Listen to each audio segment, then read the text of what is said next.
Hi, my name is Robert. Please read the comments in the About section of this video. It has valuable information and updates. My YouTube channel has a disclaimer video that I encourage you to watch. And please like, share, and subscribe. I hope you found what you're looking for. Thank you very much for watching. I often get messages from people that are hearing noise when their engine is running. If you hear a noise when your engine is running and the car is not moving, it is likely a moving part either within the engine or in the path of one of your belts. If it's an internal engine, it's normally a ticking sound or a knocking sound. Knocking sounds are normally low end engine noise, which is normally bad. Ticking sounds can often be resolved and are not as extensive. Now, if you have a whining noise, especially when you initially start your car, it's likely a roller, a tensioner, or something along those lines that is not working properly, not properly lubricated, and is in bad shape in need of replacement. Many of your modern day vehicles have two belts. One is a timing belt that is hidden behind a timing belt cover. The second one is a serpentine belt that you can normally see by looking at the front of the engine. Yes, this engine is facing the passenger side, so this is the front of the engine. These two belts have two specific purposes. One, your serpentine belt, it will run your accessories. It'll run most of the time your power steering pump. It'll run your air conditioner compressor. It'll run your alternator. It'll have an idler and likely a tensioner. If any one of those items are binding up or have lost your lubrication or is worn out, it can make noise. Your other belt behind your timing belt cover is running the internal parts of your engine. It'll run your crank, which drives your pistons. It'll run your camshafts, which is normally on the top side of your engine. It'll often run your water pump because that circulates coolant inside the engine, and it'll have a tensioner and an idler as well. Now what you want to do is find out which part of that engine belt system is causing those noises. Is it the serpentine belt or one of its components, or is it the timing belt and one of its components? 9 times out of 10, if it's a timing belt component, you want to deal with that immediately. I mean within 100 miles. If it's a serpentine belt condition, you may want to deal with that within the next couple 100 miles. Most cars, they have so tight tolerance in the way they're made. If that timing belt breaks behind that cover, it destroys the engine. So you definitely don't want that to happen. It's called an interference engine. If you look for timing belt parts on a lot of parts websites, it will tell you, hey, this is an interference engine or it's a non-interference engine. If it's an interference engine, you want to act immediately.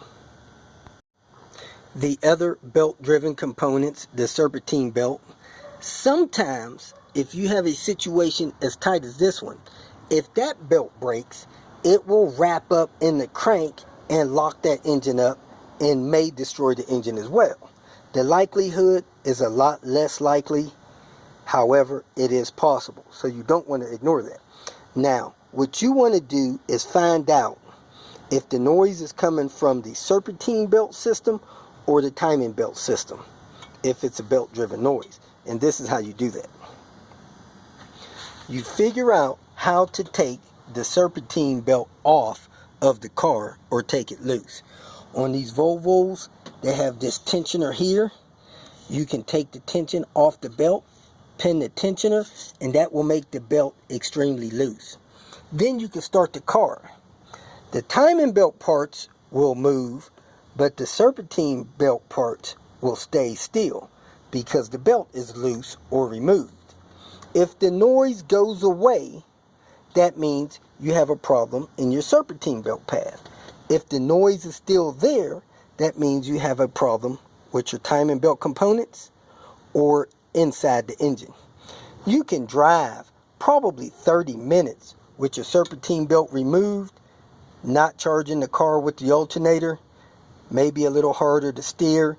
You won't have an alternator, you won't have a power steering pump, and you won't have your air conditioning, but you can start and drive the car, or at least check it for noises. So, if you're having noises that you think is some kind of roller or moving part related, go ahead and knock the serpentine belt loose, see if the noise stops.